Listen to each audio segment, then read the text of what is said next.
Hey guys, it's Anand, and today I'm going to bring you a video for a PC build for the month of February. It's an ITX system and it's going to cost around $1,000. And just as a disclaimer, I do not own all these parts. I own some of them, such as the case, but not all of them. So, enjoy!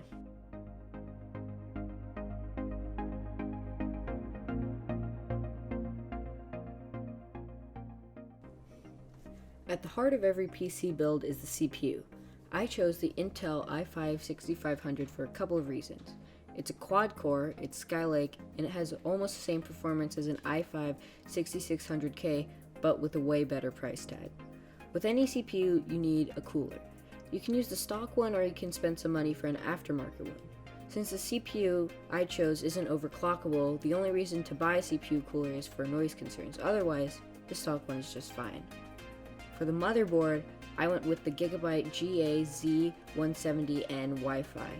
This comes with all the usual stuff like USB 3 and built-in audio.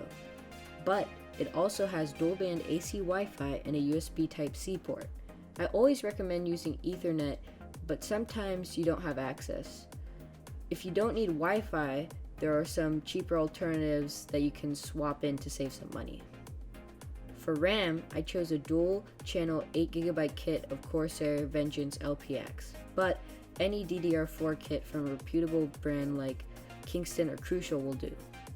For storage, I chose a combo of a PNY 240GB SSD and a 1TB Western Digital Blue hard drive.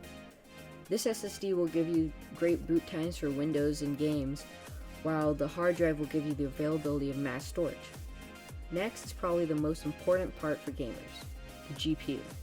I chose the AMD R9 This is probably the best value GPU at the moment because it's the same price as the NVIDIA GTX 970 but outperforms in every category. Additionally, it has an 8GB frame buffer, which allows it to handle higher resolutions at higher settings, unlike the GTX 970. For the case, I chose the Fractal Design Node 304. It's a great aluminum mini ITX case that's small but easy to build in. All the fans necessary are included and they have dust filters. It even has these cool removable mounts to install up to 6 SSDs and hard drives. Finally, to wrap it up, for the power supply, I chose the Silverstone Strider Plus 500 watt. It's small, 80 plus bronze certified, and fully modular. If you want to see the complete list of parts and the current price, the PCPartPicker link is below. Okay guys, thanks for watching. If you enjoyed it, leave a like, leave a comment, and maybe even consider subscribing. See you next time.